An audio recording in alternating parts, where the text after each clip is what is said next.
So as we prepare ourselves to meet God today, and let us ask for Him to cleanse our hearts. And let us declare, gano'n natin kamahal ang ating Diyos. Hallelujah. Create in me a clean heart, oh God, and renew a right spirit within me. Let's sing it again. Create in me a clean heart, oh God, and renew a right spirit within me. Cast me not away from thy presence, O Lord, and take not thy Holy Spirit from me. Restore unto me the joy of thy salvation, and renew a right spirit within me.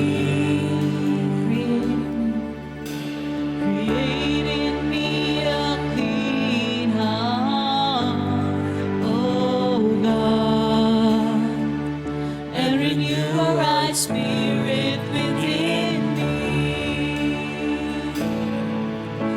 Create in me a clean heart, oh God, and renew a right spirit within me. Cast me not away from thy presence, O Lord, and take not thy Holy Spirit from me. Restore unto me the joy of thy salvation, and renew a right spirit within me.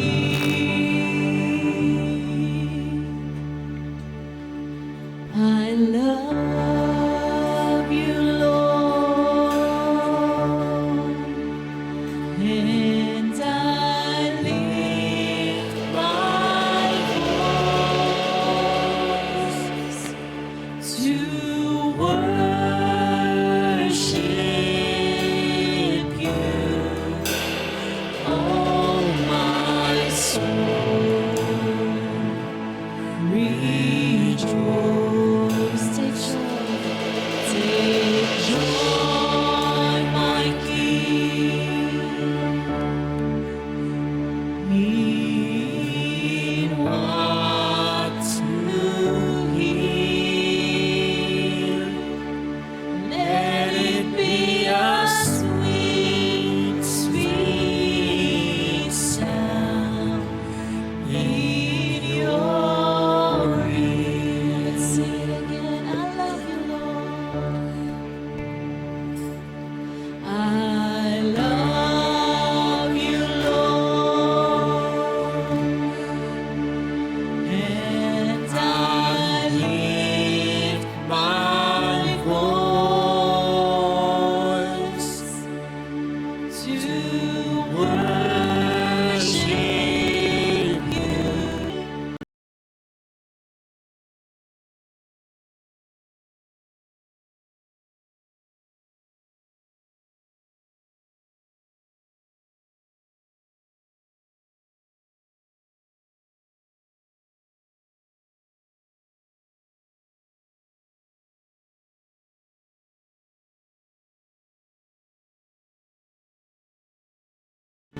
Let it be a sweet, sweet sound.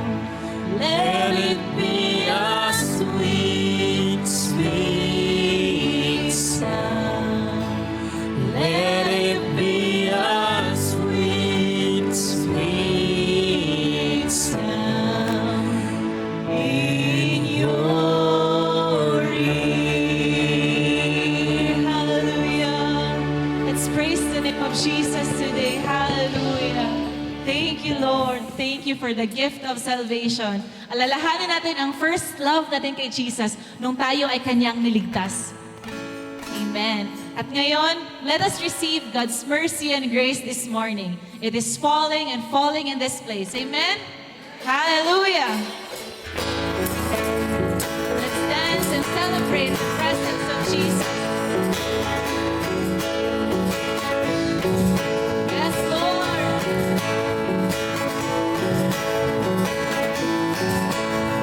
Hey, oh! Hey, oh, Hey, oh!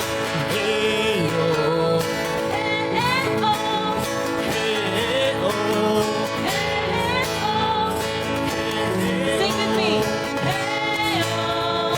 hey, oh, Hey, oh! hey, oh, Hey, oh! hey, oh, Hey, oh! hey, oh. Let's sing. Mercy is falling, is falling, is falling. Mercy is falling like the sweet spring rain. Mercy is falling all over me. Let's sing. Mercy is falling. Mercy is falling, is falling, is falling. Mercy is falling like the sweet spring rain. Mercy is falling Falling all over me. Let's receive God's mercy. Hey, oh, I receive your mercy. Hey, oh, I receive your grace. Hey, oh, I will dance forevermore. Let's receive God's grace and mercy. Hey, oh, I receive your mercy. Hey, oh, I receive your grace. Hey, oh, I Dance receive forevermore. Mercy is falling, is falling. mercy is falling, is falling, is falling. Mercy is falling like sweet spring rain. Mercy is falling, Falling all over me. Let's receive God's mercy. mercy is falling, is falling, is falling. Mercy is falling like sweet spring rain. Mercy is falling all over me. Hey, oh. Hey, oh, I receive your mercy. Hey, oh, I receive your grace. Hey, oh, I will dance forevermore. Let's receive God's mercy. Hey, oh. Hey, oh, I receive your mercy. Hey, oh, I receive your grace. Hey, oh, I will dance forevermore. Let's dance and say na na na na. Na na na na na na na na na. Na na na na na na na na. Na na na na na na na. Let's dance like a wedding for Jesus. Na na na na na na na. Na na na na na na na. Na na na na na na na. Let's receive God's mercy. Hey, oh, I receive your mercy. Hey, oh, I receive your grace. Hey, oh, I will dance forevermore. Let's dance for Jesus. Hey, oh, I receive your mercy. Hey, oh, I receive your grace. Hey, oh, I will dance forevermore. Hey, oh! Hey, oh, I receive your mercy. Hey, oh, I receive your grace. Hey, oh, I will dance forevermore. I will dance forevermore. I will dance forevermore. Hallelujah! Lahat na nakatanggap ng grace and mercy mula sa Panginoon. Let's shout, Hallelujah! Hallelujah! Yes, Lord. Thank you, Jesus. We are overcomers in Jesus Christ. Kita natin sa mundo, this is how we overcome. Because we have Jesus in our life.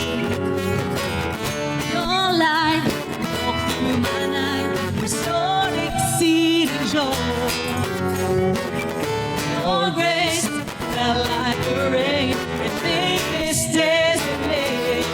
You have turned my mourning into dancing. You have turned my sorrow into joy. Hallelujah. Thank you, Jesus, for turning our sorrows into joy. And lifted me up, I stand on higher ground. Your praise was in my heart and made this battle sing. Let's dance. You have turned my mourning into dancing. You have turned my sorrow into joy. Let's turn. You have turned, let's dance, my mourning into dancing. You have turned my sorrow into joy. Hallelujah. Let us declare, nandun tayo matagumpay, mga anak ng Diyos. Amen. Hallelujah. Let us declare, this is how we overcome. This is how we overcome. This is how we overcome. This is how we overcome. Turn my mourning into dancing. This is how we overcome. Let us push our problems papunta sa langit. This is how we overcome. This is how we overcome. This is how we overcome. This is how we overcome. This is how we overcome. This is how we overcome. This is how we overcome. This is how we overcome. You have turned my mourning into dancing. Let's dance. You have turned my sorrow into joy. You have turned my mourning into dancing. You have turned my sorrow into joy. Isa pa. Pakita niyo yung joy niyo. Gusto ko sumayaw. Ngumiti tayo kasi may Diyos tayong pinaglilingkuran na buhay. Amen? At tingin ang mga ngiti sa inyong labi. Let us dance for Jesus. Once again. You have turned my mourning into dancing. You have turned my sorrow into joy. You have turned my mourning into dancing. You have turned my sorrow into joy. Hallelujah. Thank you, Lord. Thank you, Jesus, for lifting our problems, Panginoon, for taking our burdens and making it light. Amen. Hallelujah. Yes, Jesus. We praise your name, Jesus. We praise you, Father. Hallelujah. Right now, I invite everyone, let us come and bow down to the throne at the feet of Jesus. Let us come to the altar. I-surrender natin lahat ng ating worries, ating problems, ng ating mga fears. Palitan natin ito ng faith, hope, and grace that comes from Jesus.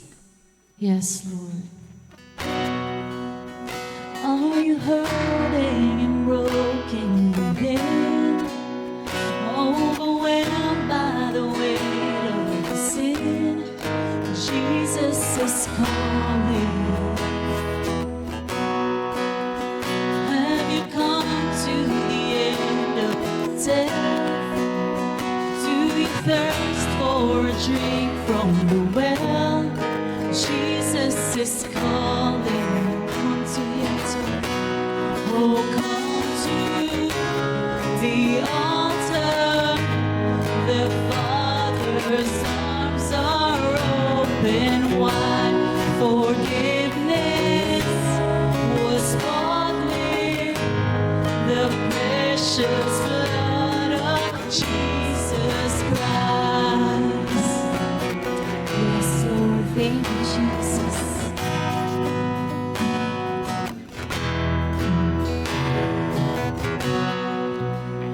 Leave behind your regrets and mistakes. Come today, there's no reason to wait. Jesus is calling. Bring your sorrows and trade them for joy. From the ashes a new life is born. Jesus is calling. Oh, come to the altar. The Father's arms are open wide. Forgiveness was brought with the precious blood of Jesus Christ. Oh, come to the altar. The Father's arms are open wide. Forgiveness was bought with the precious blood of Jesus Christ. Yes, Lord. Let us close our eyes and let us see Jesus, see face to face. Tell Him what lies in your heart. Sabihin mo sa Kanya, ano nararamdaman mo? Yung pasasalamat mo sa pagligtas niya sa'yo. Sabihin mo sa Panginoon, ano yung worries mo today? Ano yung sakit na nasa puso mo? Let us surrender it to the altar. Let us surrender it at the feet of Jesus. Let us worship Jesus, our one and only God. Hallelujah. Raise your voices to Jesus. Let Him hear your praises. Yes, Lord, we worship your name. Yes, Jesus. We worship at your throne. We bow down at your feet, Lord. Hear the praises of your people. Seek our Jesus. So, you are our Savior. Walang ibang makapapantay sa iyo, Panginoon. Our wonderful, wonderful Jesus. Oh, what a Savior. Isn't He wonderful? Sing hallelujah. My season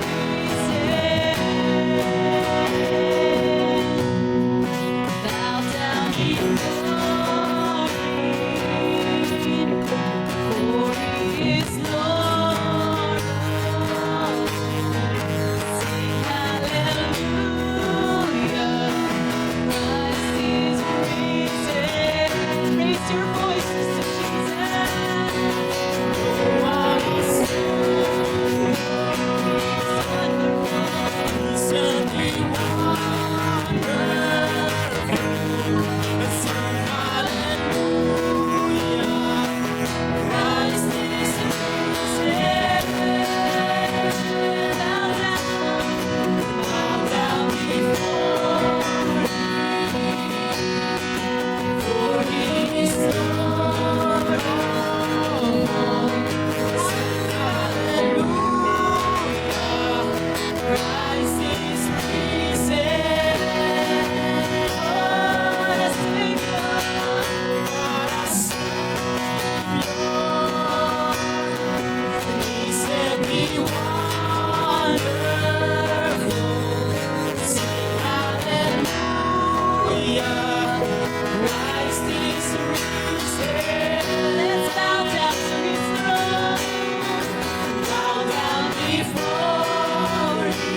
the precious blood of Jesus Christ.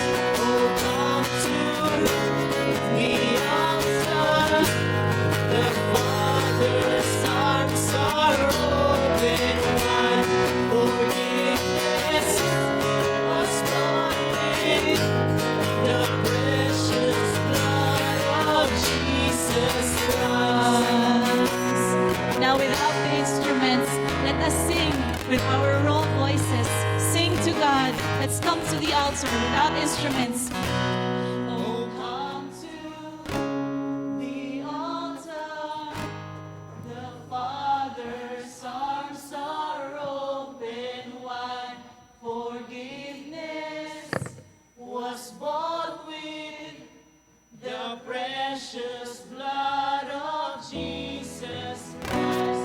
Oh, come to the altar. The Father's arms are open wide. Forgiveness was bought with the precious blood of Jesus Christ. Yes. Thank you for the gift of salvation. At yung pagligtas na ito sa atin ng Panginoon, hindi natin ito sasarilin. Let us share it to the world that others may also know and see Jesus as their Lord and Savior. Amen? Hallelujah.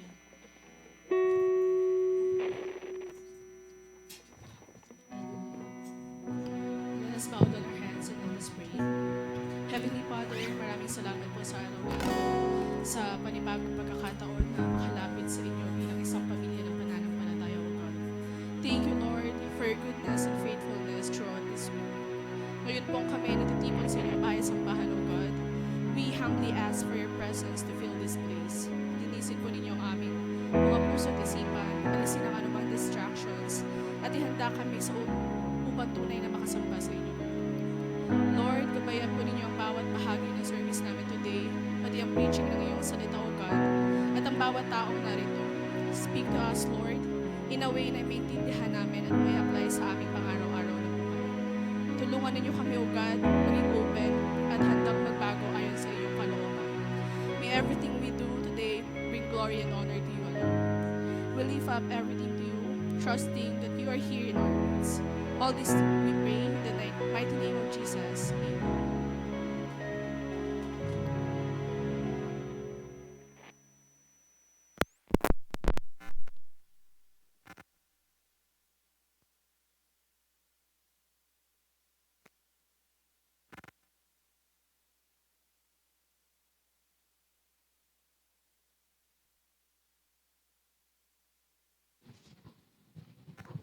Hello. Para po sa ating scripture reading, basahin po natin ang Luke 15 verse 11 to 24. Ang parable ng alibughang anak. Sinabi ni Jesus, may isang tao na may 2 anak na lalaki. Sinabi sa kanya ng bunso, Ama, ibigay na po ninyo sa akin ang mamanahin ko. At hinati nga ng ama ang kanyang ari-arian. Pagkalipas ng ilang araw, ipinagbili ng bunso ang kanyang bahagi at nagpunta sa malayong lupain. Nilustay niya roon sa mga bisyo ang lahat niyang kayamanan. Nang maubos na ito, nagkaroon ng matinding tagutom sa lupaing iyon, kaya't siya'y nagsimulang maghirap. Namasukan siya sa isang taga roon at siya'y pinagtrabaho nito sa isang babuyan. Sa tindi ng kanyang gutom at dahil nawala namang nagbibigay sa kanya ng pagkain, halos kainin na niya ang mga pinagbalatan ng mga bungang kahoy na pinapakain sa mga baboy. Ngunit napag-isip-isip niya ang kanyang ginawa at nasabi niya sa sarili, labis-labis ang pagkain ng mga alila ng aking ama, samantalang ako'y namamatay dito sa gutom. Babalik ako sa aking ama at sasabihin ko sa kanya, Ama, nagkasala po ako sa Diyos at sa inyo. Hindi na po ako karapat-dapat na tawaging anak ninyo. Ibilang na lamang ninyo akong isa sa inyong mga alila. At siya'y nagpasyang umuwi sa kanila. Malayo pa'y natanaw na siya ng kanyang ama. At Dahil sa matinding awa ay patakbo siyang sinalubong, niyakap at hinalikan. Sinabi ng anak, "Ama, nagkasala po ako sa Diyos at sa inyo. Hindi na po ako karapat-dapat na tawaging anak ninyo." Ngunit tinawag ng ama ang kanyang mga alila. "Dali, kunin ninyo ang pinakamagandang damit at bihisan ninyo siya. Suotan ninyo siya ng singsing at ng sandalyas. Katayin ninyo ang pinatabang guya at tayo'y kumain at magdiwang, sapagkat ang anak kong ito ay namatay na. Ngunit siya ay nabuhay, nawala, ngunit muling natagpuan at sila nga'y nagdiwang." Pinagpala ng Diyos ang pagbasa ng kanyang salita.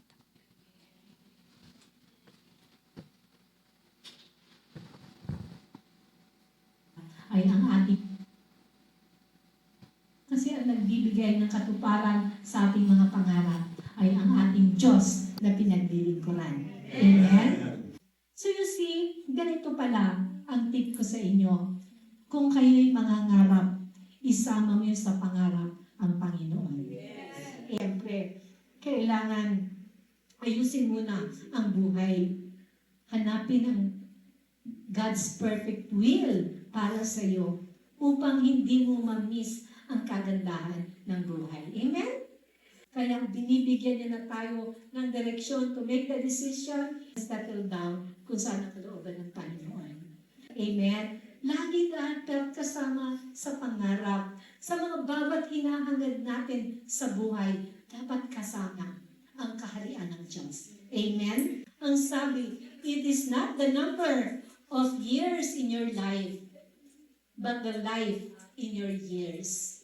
It doesn't matter kung mahaba o maiksi ang buhay mo. Ang mahalaga na buhay ka ng punong-puno ng buhay ng eternal life. Sapagkat, alam niyo po ang sikreto. Unahin ninyo, hanapin ang Diyos. Seek first the kingdom of God. At ang ibang bagay, ibibigay na lang niya sa iyo. Amen?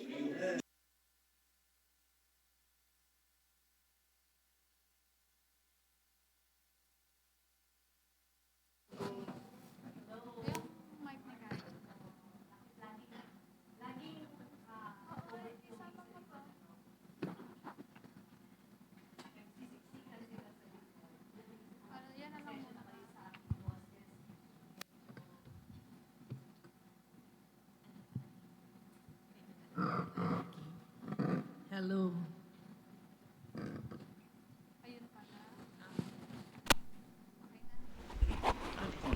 Ayan, mas malakas na. So, purihin ang Panginoon. Nilulook forward ba natin ang bawat linggo?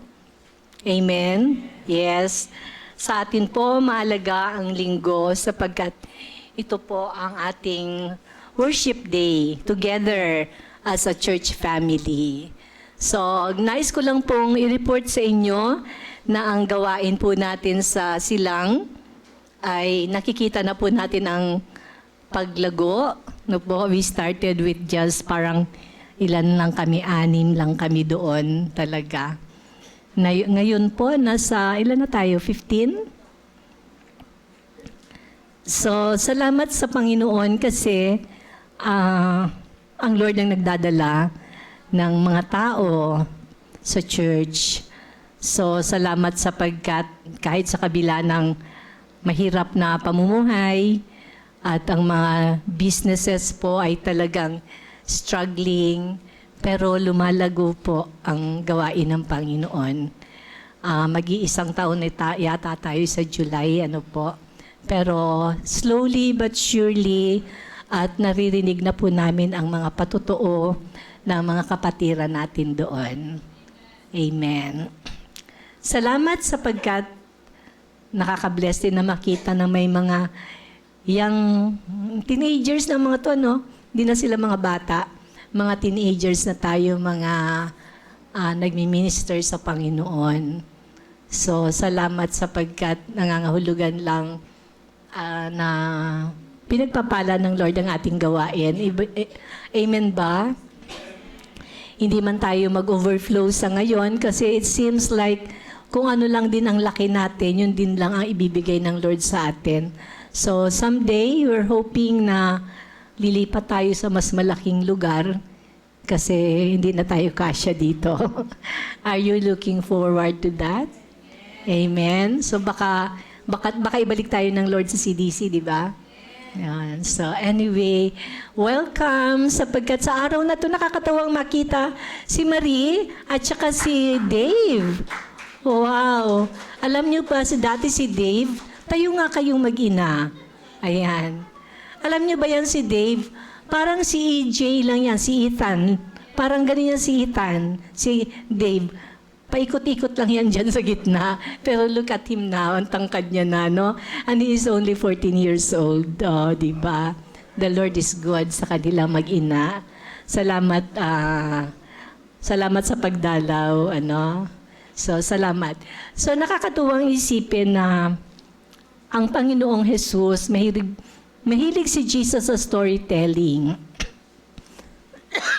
Sinong mga bata dito ang nilulook forward ninyo ang story time with your parents nung bata pa kayo?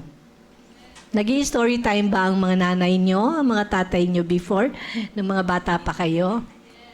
Diba? So, yung ako nung pag binabasahan ko, ang favorite na story ng mga anak ko din noon ay The Three Little Pigs. No?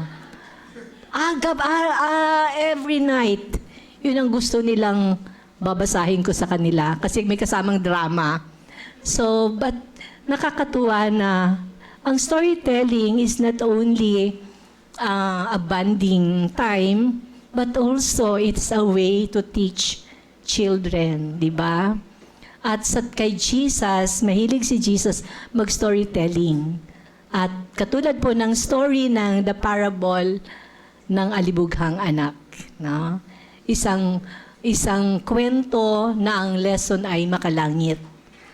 So, sa araw na to, ang atin pong matutunghayan ay ang tungkol sa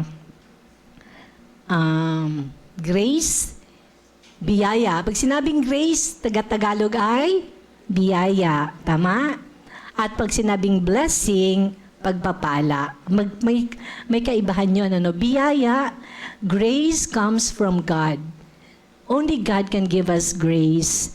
And this morning, actually, habang nag-worship tayo, ang sabi ng Lord sa akin, the church is a grace to you. Parang, ano po nga ibig sabihin niyo, Lord? I don't deserve the church. No, I don't.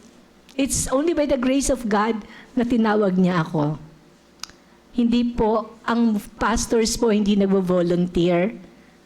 Kailangan mong tawagin ka ng Panginoon para ka magpastor.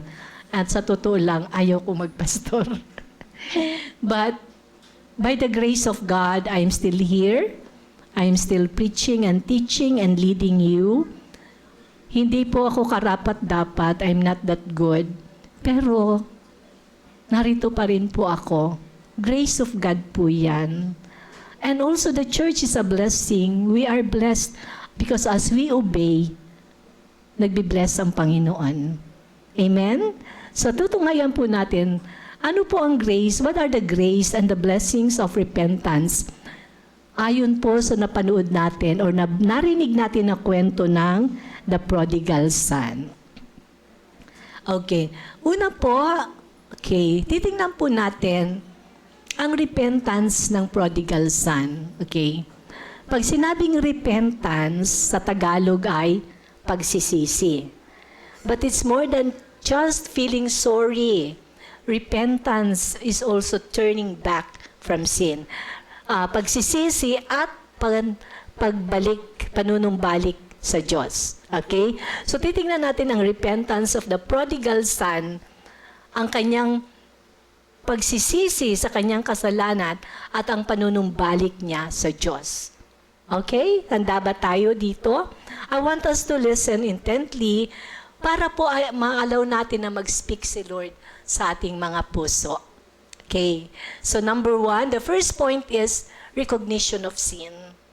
Ang repentance po ay nagaganap kapag ito po ay na-recognize natin na tayo ay nagkasala o nagkamali. Okay? In the case of the prodigal son, sabi po sa verse 17, napag-isip-isip niya ang kanyang ginawa. Napag-isip-isip niya. So, dumating sa kanya na, hindi yata tama itong ginagawa ko. Mali itong ginagawa ko. Ako ay anak ng isang mayamang tatay, pero kinuha niya lahat ng kanyang kayamanan, ng kanyang mana. No po? Ang share niya sa kayamanan ng kanyang ama at nagpakalayo-layo siya sa malayong lugar na kung saan hindi siya mapapakialaman ng ama. Hindi siya masasaway ng kapatid niya at hindi siya mapapagalitan o hindi siya maire-report ng mga kaibigan o kamag-anak.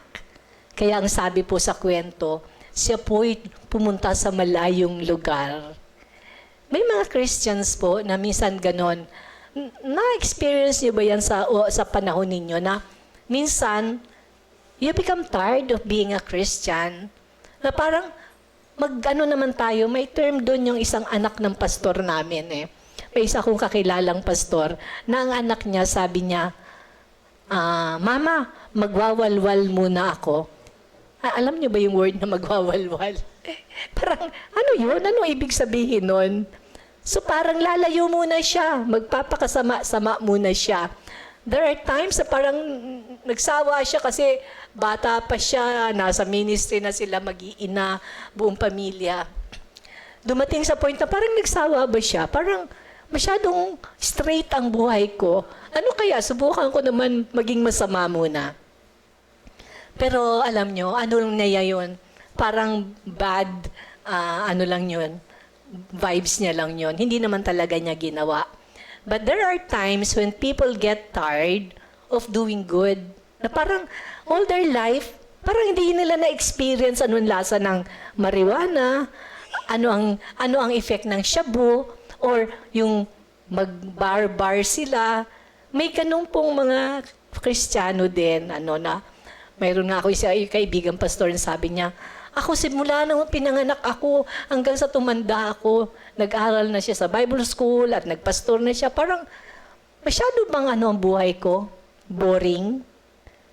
Di ba tayo nagbi-bless tayo sa kwento ng isang tao na napakasama, mabuting Kristiyano, tapos naging masama, nag-drugs, na-involved sa mga hindi magandang relasyon, tapos bumalik.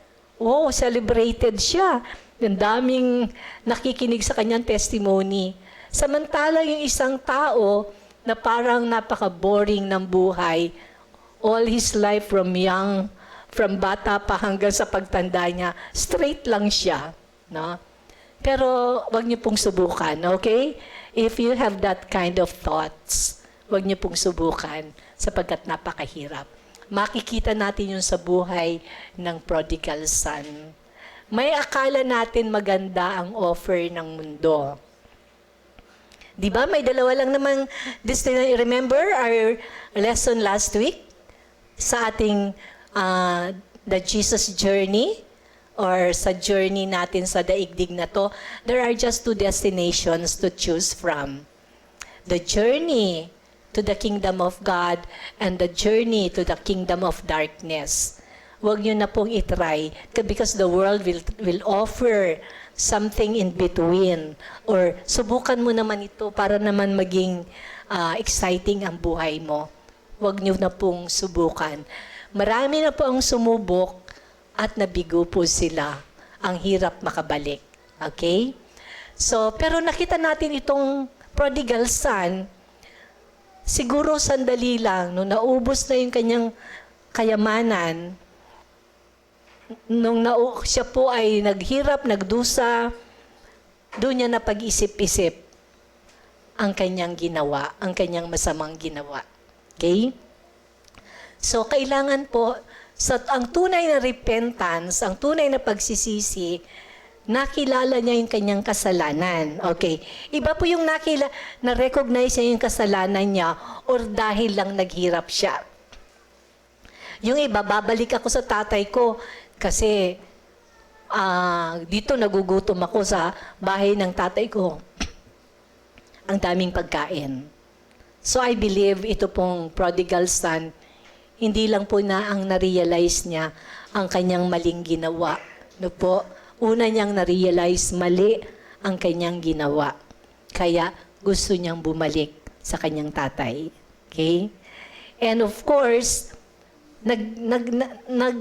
nag-engage, naisip niyang mabuti. Ano ba ang nangyari? Bakit ako nagkaganito? Bakit hinayaan kong siguro mayroon din siyang naging barkada na nakwentuhan siya, sama ka sa akin, maganda rito, ganito. So, baka may naka-influence din sa kanya, di ba? Minsan ganun po eh.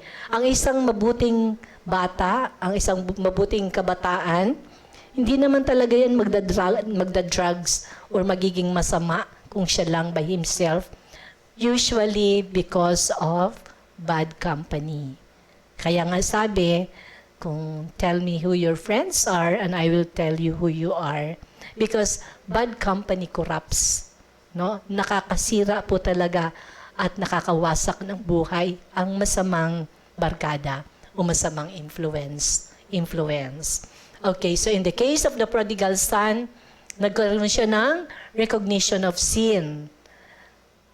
Na pag na-realize niya na mali ang kanyang ginawa. At ang kanyang ginawa ay isang kasalanan, sabi niya, nagkasala siya sa Diyos at sa kanyang ama. Hindi lang siya nagkasala sa kanyang ama, kundi na-recognize niya that he sinned against God. Okay? So, sa atin po kasi may mga bagay kayon, minsan, meron tayong mga hidden sins. Do you realize that? Na minsan may mga hidden sins tayo na kailangan natin ng repentance. Pero dahil it's so hidden, walang nakakaalam, walang nakakapuna sa atin.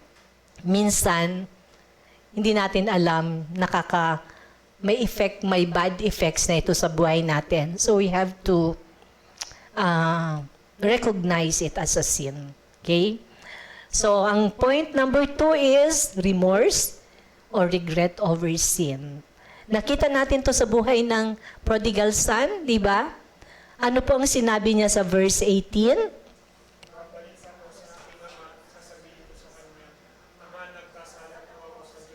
At sa inyo. Dito nag-regret siya, yung talagang pinagsisihan niya na mali ang kanyang ginawa. Hindi lamang niya naisip, kundi may remorse siya, nagkaroon siya ng galit, no? Na hindi lamang siya naging sorry, kundi alam niyang mali talaga ang kanyang ginawa. At sasabi niya, nagkasala po ako sa Diyos. Because that's true. Una tayo nagkakasala sa Diyos bago pa sa ating mga magulang. At times, most of us, we just realize, nagkasala lang tayo sa magulang natin, nagkasala lang tayo sa kapwa.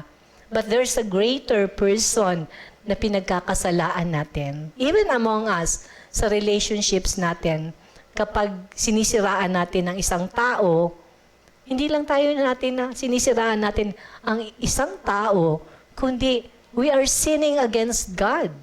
At oftentimes, we dismiss that. Hindi natin yan pinapansin. Okay? So, importante po na may regret tayo over sin.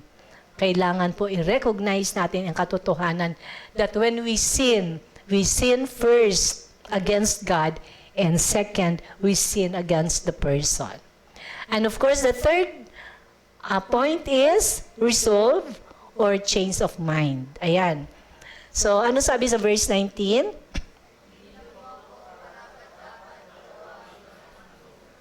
Ibilang na lamang ninyo akong isa ninyong sa inyong mga alila. Ayun. So nakita natin dito mga kapatid, siya po ay na-realize na maling-mali ang ginawa niya to the point na para sa kanya, he is no longer worthy of being a son. Hindi na siya dapat tawaging anak ng kanyang sariling ama. At para sa kanya, willing siyang bumalik sa tatay niya kahit pa siya ay ituring na isang alila na lamang. Ibig sabihin, ito yung kagandahan because this prodigal son was trained by his father. Maganda yung attitude niya, meron siyang humility. No? Alam niyo po sa pagbabalik loob, in repentance, napakahalaga po ng humility, ng pagpapakumbaba. Bakit po may mga taong alam nilang nagkasala sila, nagkamali sila, pero hindi nila kayang humingi ng tawad at hindi nila kayang bumalik sa Diyos. Okay? Ayan, ganyan po dati si Dave. So, mga kapatid, there was a change of mind sa prodigal son. Okay? At ang napakaganda po na resolution niya. At siya'y nagpasyang umuwi sa kanila. Di ba ang ganda? Ganun po pala ang isang taong may tunay na pagkilala sa kasalanan. Isang taong totoo ang kanyang repentance, ang kanyang pagsisisi at pagtalikod sa kasalanan at pagbalik sa Diyos. Okay? So clear po sa atin what is repentance as modeled by the prodigal son. Okay? The next po, tingnan natin, the grace of repentance. Ano ba ang biyaya ng pagsisisi?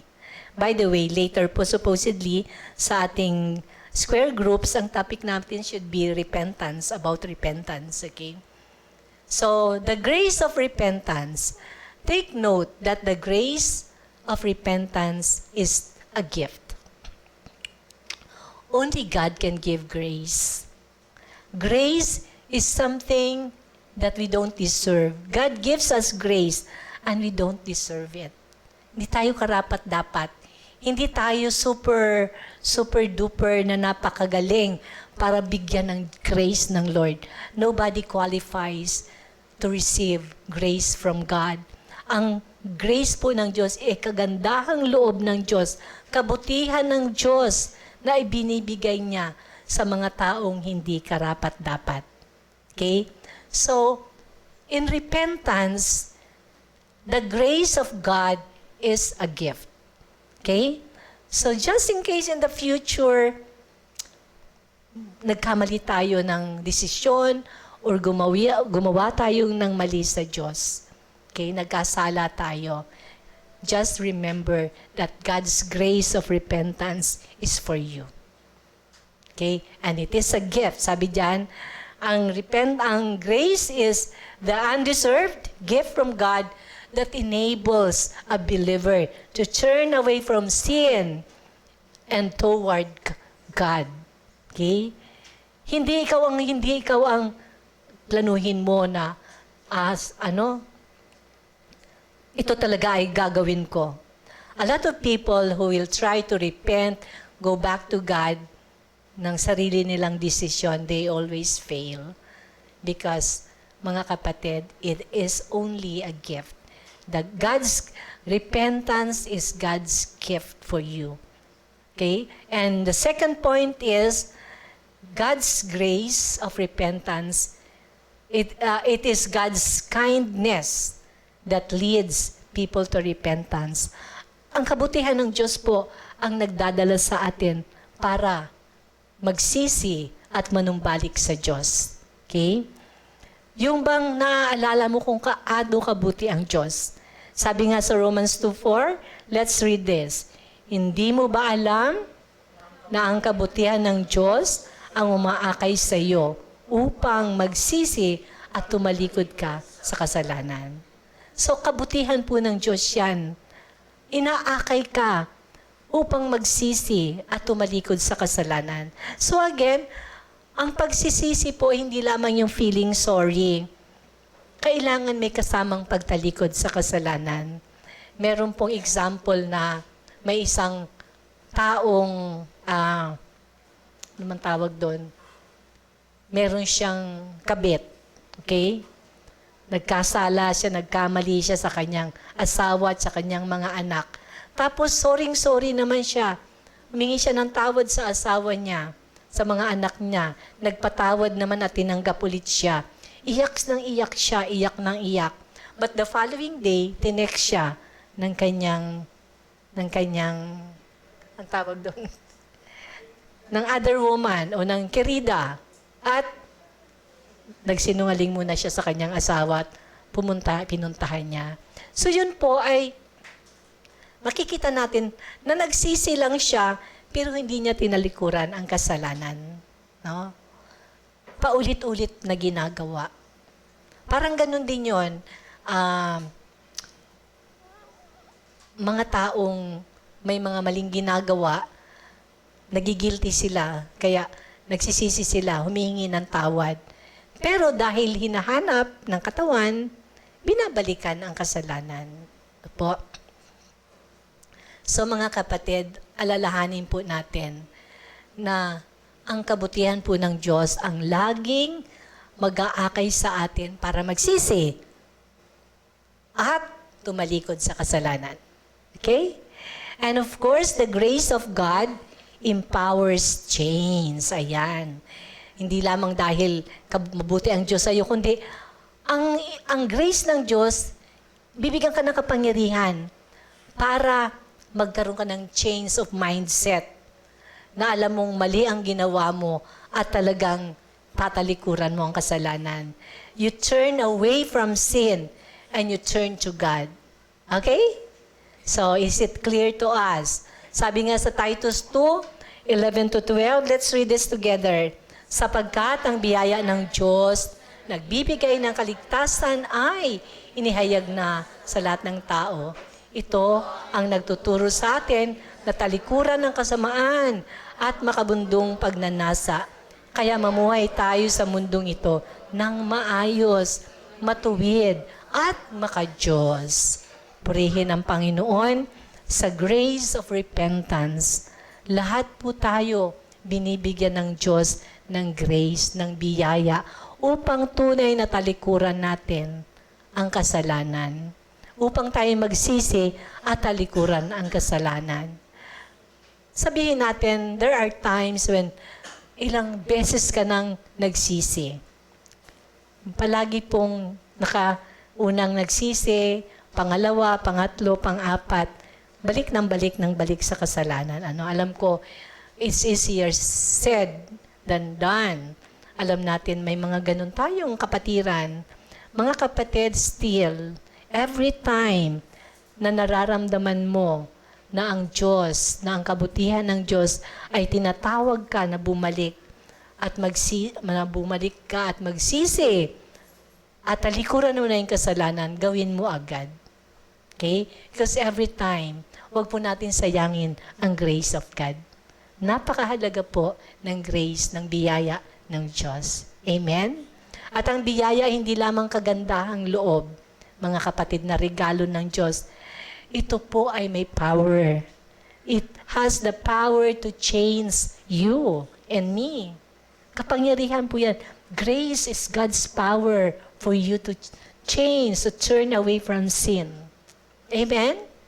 So whatever sin or anything na nararamdaman natin na parang kailangan ko yata pagsisihan ito.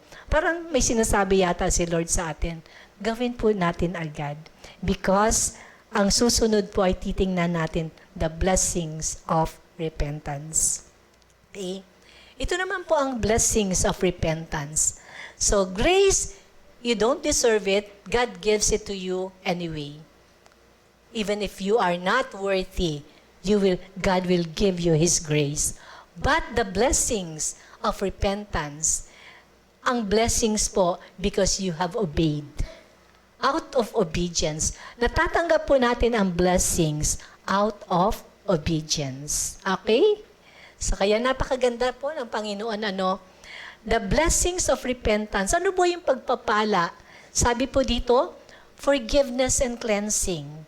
Yung nararamdaman mong pinatawad ka at malinis na muli sa harapan ng Diyos, isa ka ng malinis na tao. Magkakaroon ka ng spiritual transformation.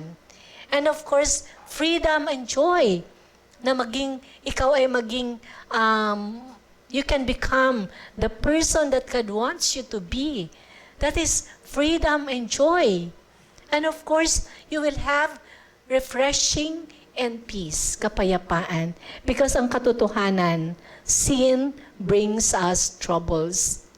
Wala pong kapayapaan ang taong nabubuhay sa kasalanan. Is that right? Naranasan ba natin yan? It is very true. Diba? Whether big or small sin, hindi lamang po yung mga big sins, no? Small and big sins, lahat sa Diyos sin yan. Okay? So yan po ay nagdadala ng kaguluhan sa ating mga buhay. And of course, the removal of shame. Yung tatanggalin ng Diyos yung kahihiyan mo. Not only before God, na you can stand before the presence of God, righteous and holy, because you repented and you turned away from sin, and now you can face God na malinis. Okay? But also even shame from people. Kasi may mga kasalanan po tayo na nagagawa na napapahiya po tayo. Tama ba? May mga kasalanan tayong nagagawa na nagdadala ng kahihiyan sa ating buhay. But you know what? The Lord can remove our shame. Yung dating nakakahiya, hindi na. Si Lord po ang nag-aalis sa ala-ala ng mga tao na dating nakakahiya. Ang kanyang ginawa, nakakahiya.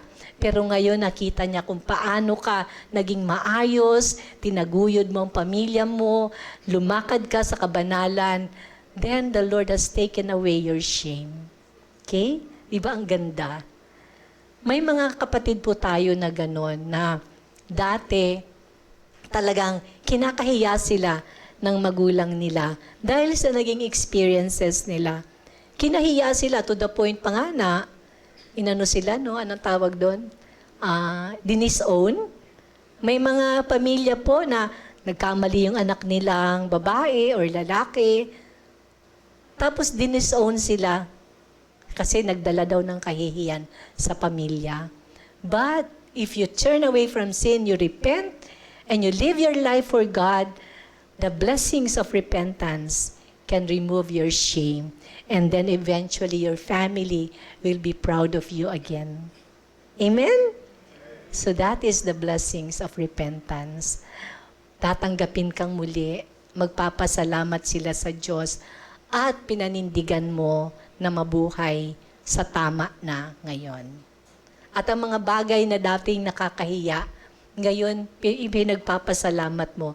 Kasi ang dating kahihiyan, naging ngayon ay naging pagpapala, blessings. Amen?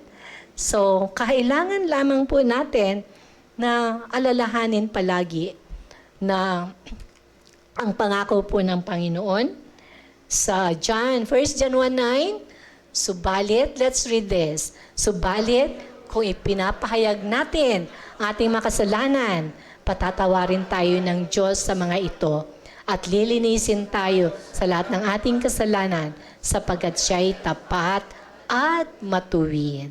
Amen. So, walang kasalanan na hindi kayang patawarin ng Diyos. Walang makasalanan na hindi kayang i-restore ng Diyos. Sapat ang biyaya ng Diyos para tayo manumbalik sa Panginoon. At may nakahanda siyang blessings o pagpapala sa mga sumusunod sa Panginoon. Amen? So, napakabuti ng Panginoon.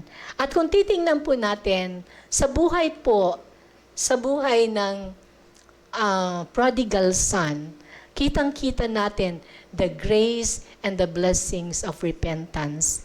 Sa kanyang pagsisisi at pagtalikod sa kasalanan, ano po ang naging grace and blessings? Restoration of living and loving relationship. Di ba? Hindi lamang po restoration of relationship. Na-restore lang sila. Sila ay naging tatay and anak ulit. It's more than that. Naging living and loving relationship pa.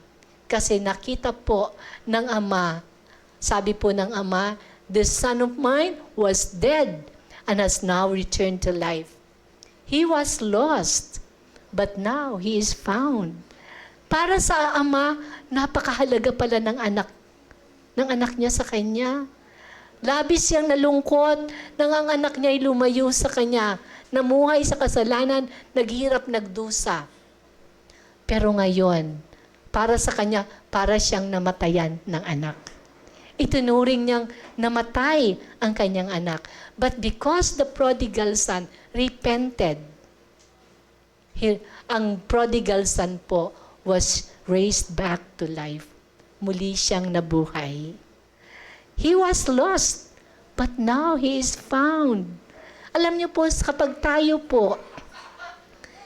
tayo po ay nanunumbalik sa Diyos, kapag tayo ay nagsisi at nanunumbalik tayo sa Diyos, alam ba natin that the Heavenly Father, the Lord, rejoices over us with singing?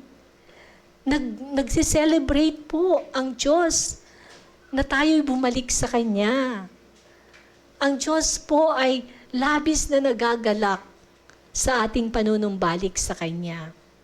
Akala natin tayo lang ang naging masaya. It's more than that. Even sa Bible, ang sabi po na tinatawag ng Diyos ang mga angels, let us celebrate sapagkat may isang makasalanan na nanunumbalik, na nagsisi at nanumbalik. Amen? So, mahalaga ka sa Diyos, mahal ka ng Diyos, at nais ng Panginoon. There are times when unknowingly or unplanned, nagkamali tayo, nagkasala tayo. Let us always remember to repent. Let us always remember to repent. Because the grace of God is available for you, and the blessings of God are waiting. Amen? Sa buhay po ng prodigal son, nakita po natin kung paanong nung nagpasyang umuwi ang prodigal son. Habang naglalakad siya, malayo pa, sabi po sa verse 20, malayo pa'y natanaw na siya ng kanyang ama. Just imagine that. Bakit ang layo-layo pa natanaw na siya ng ama? Sapagkat ang ama po ay laging nakatingin sa daan. Why? He was expecting his son to come home. Inaasahan niya talaga na babalik tayo kapag tayo lumalayo sa Diyos. Mga kapatid, hinihintay ng Diyos ang ating pagbabalik sa Kanya. Amen? Diba? Ang sarap isipin that the God, our Father in heaven, is always waiting for us. At sabi dito, dahil sa matinding awa, patakbo siyang sinalubong, niyakap at tinalikan niya ang kanyang anak. Diba? So, malayo pa. So, tumakbo siya. At sinalubong niya ang kanyang anak, niyakap at hinalikan. Just imagine, this prodigal son, na ang trabaho ay sa babuyan. Wala na siyang damit na maayos. So, can you imagine kung gaano siya kayagit? Diba? Mabaho siya. Wala na nga siyang sandalyas eh. Kasi talagang naging napakahirap ng buhay niya. Pero ang ama, no, sinalubong siya ni Yakap at hinalikan. At nagdrama muna ang anak na, Ama, nagkasala po ako sa Diyos at sa inyo. Hindi na po ako dapat na tawagin yung anak. No? Pero yung tatay, hindi niya na narinig yun eh. Because you know, God can hear the silent cries of repentance from our hearts. It is not easy to sin against God. Hindi po madali ang magkasala or maging mas mahiwalay sa Diyos. Wala pong may gustong mangyari yon. But there are times when it happens. Secret sins, hidden sins, na eventually nagiging malaki na sa buhay natin. But take note of this. God is looking at us. And He is always waiting na tayo po ay babalik, magsisisi at babalik sa Kanya. So ano pong ginawa ng ama? Tinawag niya ang kanyang mga alila. Dali, kunin niyo ang pinakamagandang damit at bihisan niyo siya. Suotan ninyo siya ng singsing at sandalyas. No? So ito pong prodigal son, when he came home to his father, he was like yagit talaga siya because he lived a life of poverty apart from God. Ang katotohanan, mga kapatid, apart from God, miserable ang buhay natin. Tama ba? You, maybe for a short while, you will enjoy your freedom.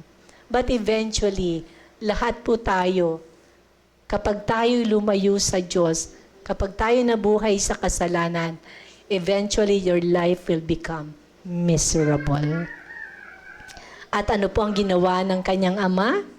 Siya po ay naghandaan po sila. Sila ay kumain at nagdiwang sapagkat para sa ama, ang kanyang anak na dating patay na ay muling nabuhay. Dating naligaw at nawala, ngayon ay muling natagpuan. Amen? So, the grace and the blessings of repentance, mga kapatid, is restoration of living and loving relationship with God. Amen? So, salamat sa Panginoon. At this time, is the message relevant sa iyo? Naka-identify ba tayo? Naka-identify ba tayo? At times, may mga paglayo tayo sa Panginoon, maliliit lang.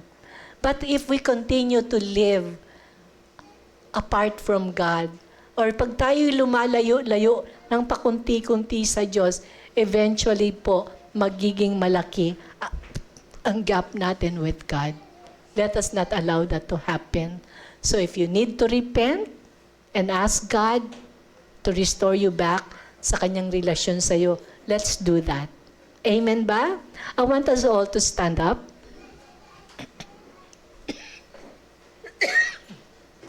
At saliksikin po natin ang ating mga puso. Because as I said, big and small sins are all sins against God.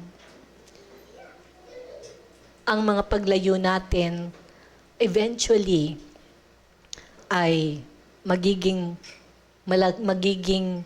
malayo na, palayo ng palayo, at mahihirapan tayong bumalik. But remember that God's grace is yours. Ang grace ng Panginoon ay para sa iyo. God has given you the grace, and God has given you His kindness, and God's grace will empower you para manumbalik ka sa Kanya. There are times na may mga pagtatampo tayo sa Diyos. There are times when we feel like hindi naman binibigay ni Lord ang hinihingi ko. And so, parang sinasabi natin, kaya ko nang mag-isa to Lord. O ayoko na masyadong close muna sa'yo. Ayaw ko na muna mag-serve sa'yo. I want to live my life my way. Pero mga kapatid, I believe that if you belong to God, God will always call you back. Tatawagin at tatawagin ka ng Panginoon. Sapagkat sakop ng Diyos ang buhay mo. At kung tayo man po ay nakakaranas ng ganito sa ating buhay, sabi ko nga, it starts with as a little sin. Konting space, lumalaki, hanggang sa malayo na tayo. May mga kapatid tayo, dati very active in the church, doing everything to serve the Lord, pero dumadating sa point ng pagkasawa or pagka-busy. So ano nangyayari? Lumalayo tayo nang hindi natin napapansin. But if God has spoken to you today, this is the time for you to repent. Amen? Let's just close our eyes and let's speak to God. Kausapin po natin ang Lord. Let us confess whatever sin, anything na alam nating mali sa paningin at pananaw ng Diyos.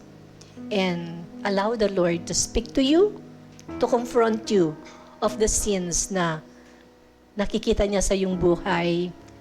At i-apply po natin ang biyaya ng Diyos so that we can come back to Him, so that we can repent from our sins, and so that we can pwede tayong manumbalik sa Panginoon. Hallelujah. Salamat po, dakilang Diyos, sapagkat alam namin at that you can speak to us through your words, even through the life of the prodigal son. Salamat sapagkat nakita po namin kung gaano kadakila ang pag-ibig ng Ama sa prodigal son, na mas masaya ang Ama. It is like you, God, you are always waiting for us. You are the God who longs for our homecoming, na lagi mo kaming hinihintay na manumbalik sa iyo, magsisi, lumayo sa kasalanan at bumalik sa iyo. Kung sino man po sa amin ang may ganong sitwasyon, kung pabalik-balik man kami sa kasalanan, nawa sa araw na to, kami po ay magdesisyon na tama na, sapagkat mahirap at napakahirap ang mapalayo sa iyo. Lord, we pray that you would speak to each one of us, to our hearts, and help us to understand that there is always grace and blessings of repentance that's available for each one of us. Salamat, Lord, and we desire, ang desire po namin, Panginoon, is a restoration of our living and loving relationship with you. Not only with you, but even with our brothers and sisters and with our families, oh God. I pray for any one of us na mayroong conflict o mayroong gap sa family just because of old sins, because of bad decisions in the past na naging dahilan yon para magkaroon ng lamat ang relasyon ng kung sino man sa amin sa kanilang pamilya. Lord, salamat because when you forgive us, you remove the shame.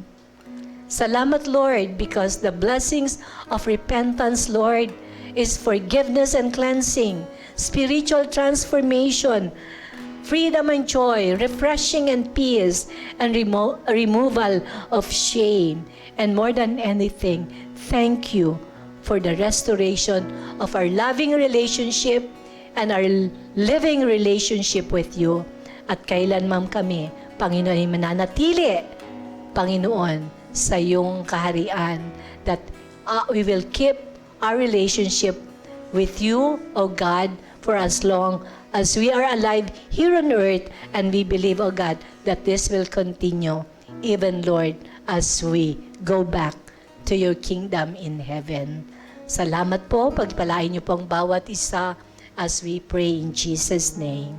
Amen.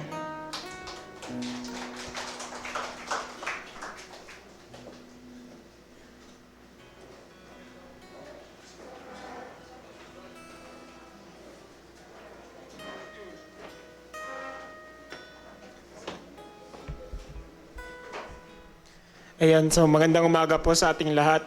So, ayun, napakaganda po ng message ni Pastora, and naalala ko din nung sa 7 last words, yun din yung ibinahagi ko is about repentance. Ano po? So may naalala akong story doon, nung si Jesus ay pinapako na, meron siyang dalawang kasama. Ano po? So yung isa doon ay sinabi niya, Panginoon, pagdating mo sa paraiso, ako yung alalahanin. Ano?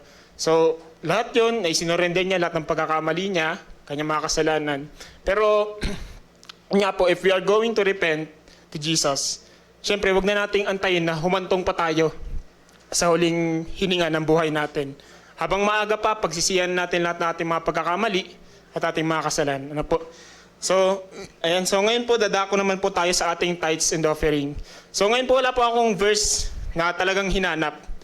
Wala akong verse na inano sa internet, ganun. So, meron lang isang question talaga na palaging na pumapasok sa isip ko. Simula pa kahapon, nung sinabi sa akin na about ako sa tithes and offerings, ako yung salita. So, yung question na yon, ito, actually, 3 beses din siya nag-appear sa akin na tanong. 3 beses siya nag-speak sa akin. So, sabi dito, why do we need to offer our tithes and offerings even if we already know that our God is rich enough? So yung palaging katanungan, bakit ka magbibigay kung alam mo naman na ang Diyos mo ay makapangyarihan? Kung alam mo naman na ang iyong Diyos ay mayaman. Ano po? Pero, ito ang sinasabi sa Bible. No? Meron lang po akong 3 points na kinuha. Ang sabi dito, una, giving tithes and offerings is an act of worship. It is an act on serving God. Kung maalala natin, nung sa ginawa ni Cain at Abel, ano po, kung paano sila mag-offer sa Panginoon, once na malugod ang Lord sa kanyang offering, that is the way how they worship Jesus. That is the way how they worship God. No? Next naman, pangalawa, it builds trust and dependence. Ano po? So let us imagine na kapag tayo ay may pera, ano po, yung 10% noon ay sabihin natin, binibigyan natin sa Lord, iniipon po natin yun. Iniipon natin sa Panginoon yun. And ito ay nakakatulong dahil unang-una, binibigyan tayo ng kaliwanagan na lahat ng ating kayamanan ay ipagkatiwala natin sa Lord. We need to depend everything to God. Dahil kung titingnan natin, lahat po na meron tayo, negosyo, lahat po ng mga ari-arian na meron tayo, it's all came from the Lord. Lahat po ay galing sa Panginoon. So wala po tayong, wala po tayong, tawag nito, ayun, wala pa tayong pag-aari dyan, sa Panginoon po yan ang galing. Pinagkatiwala lang po yan sa atin ng Panginoon. Next, pangatlo, panghuli, it reorients priorities. So palagi po nating pakakatandaan, halimbawa, kung dumating na yung ating mga sweldo, sahod, or yung mga allowances natin, kung tayong mga estudyante pa, separate na natin kung ano yung para sa Lord. Ano po? So at that point, malalaman natin na we need to prioritize first what belongs to God. Ano po? So, kung babasahin natin yung Psalm 24, yung buong chapter nun, dun po natin malalaman. Pero kung titignan natin sa verse number 1, the earth is the Lord's and everything in it, the world and who live in it. So lahat po yan ay sa Panginoon at yan po ay pinagkatiwala lamang po sa atin. Ano po? So sige po, hawakan po natin nating tithes and offerings and let us pray to the Lord na yan. So sige po, tumayo po tayong lahat. Yan. So, Ama namin sa langit, maraming salamat po sa oras at araw na to, sa salita na iyong binahagi sa amin, Panginoon, sa pagpapaliwanag sa amin, Panginoon, kung ano nga ba ang kahulugan ng repentance, and the same as, kung para saan nga ba at bakit kami nag-o-offer sa iyo, Lord God. It's an act of worship. It builds us to depend on you and reorients us that you are our first priority, Panginoon. Panginoon, salamat po sa lahat ng mga bagay na pinagkatiwala mo sa amin sa mundong ito. Hindi po ito sa amin, pero Panginoon, kami lang po ay yung tagapag-manage ng inyong mga ari-arian dito sa mundo, Panginoon. Lord, as an act of worship, we offer this tithes and offering to you, Lord God, Panginoon, na magamit ito sa gawain namin sa aming pananambahan, Panginoon, and to bless us, Panginoon, sa lahat po ng mga naririto, Panginoon. Lord, we thank you sa mga negosyo, sa lahat po ng mga businesses, sa lahat po ng trabaho, at sa lahat po ng mga allowances, Panginoon, na binibigay niyo sa amin, Panginoon. We thank you, Lord. We praise you and honor you, Panginoon. We lift all these things to you, Jesus, in your mighty name. Amen. So sige po, pwede na po natin ilagay sa harap. Don't be stingy and don't be tight. It will come back to you when you give to the Lord. You got to do it, give. It will come back to you. Good measure, pressed down, shaking together and running over again. It will come back to you when you give.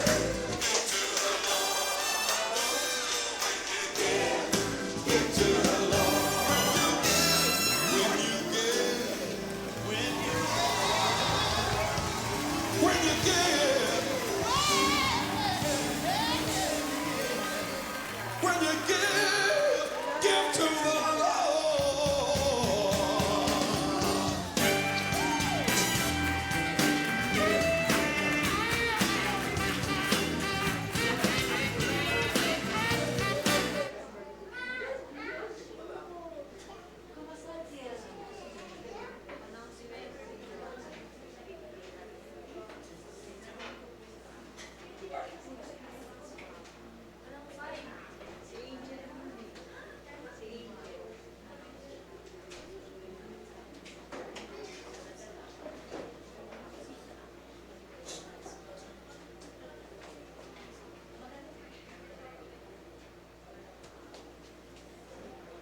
Yan po, para sa ating announcements. Ayan, samahan niyo po kami sa aming Dawn Watch Tuesday, Thursday, and Saturday, 5 to 7 a.m. Sa mga hindi pa po kasali sa GC, lapitan lang po si Pastora para ma-add po kayo. Ayan, next po. Prayer meeting po natin is also online na din through Messenger. Every Wednesday po. Sa Dawn Watch group pa din po ito ginagawa ni Pastora. So join our GC po. Approach niyo lang po si Pastora Milet to join us. And ito po, face-to-face, Rodelitos po every Friday, 3 to 5 p.m., Bible study. Sa restaurant po ito. Then next po, sa Hope Crossroads Silang, meron po tayong Bible study din every Friday ng 2 to 3 p.m. naman, at worship service every Sunday ng maaga, 8 to 9:30 a.m. Ayan. So, i-welcome po natin, meron tayong mga new faces today. Ayan. Yung mga bago nating nakasama today, pwede po ba kayong tumayo po? Ayan, sino po yung welcome kanina? Hello po, ayan. Welcome po sa ating Hope family. Ayan. We hope to see you again in the next Sundays to come po. Ayan po, God bless.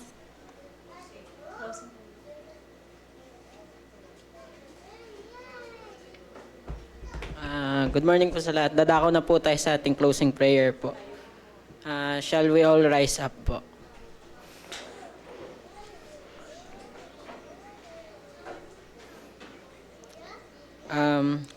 Lord, salamat po sa mensahe po ngayong araw na hinatid po sa amin ng aming pastora, Lord. And tunay nga pong nagpapatawad ka, Panginoon.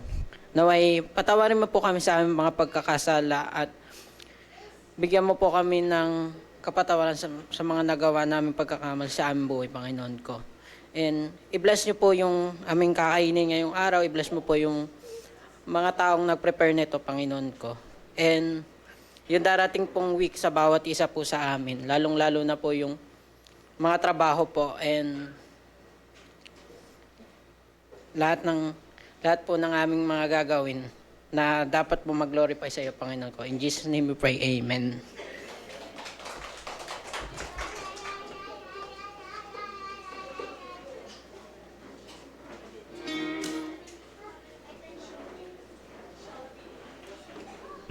Announcement lang po. Last Wednesday, 4 o'clock po natin ginawa ang ating Zoom meeting para sa Square Groups, no? So mga kapatid, parang that's time 9 ang dumating. Kilala ninyo kung sino po yung mga leaders ng bawat Square Groups natin, ano po? So please attend, no? This week po, meron po kasi kaming susunduin sa airport ng Wednesday. So okay lang po, ano pong okay na time sa inyo? Tuesday or Thursday? How about Thursday? Pwede ba? Thursday? Okay ba yung 4 o'clock? Kasi parang pag 6 daw masyado daw late. Kasi parang luto and kainan na. So, bale, 4 o'clock. 4 o'clock, Square Group meeting via Zoom para po mas na-orient po tayo plus pag may mga questions kayo. Thursday.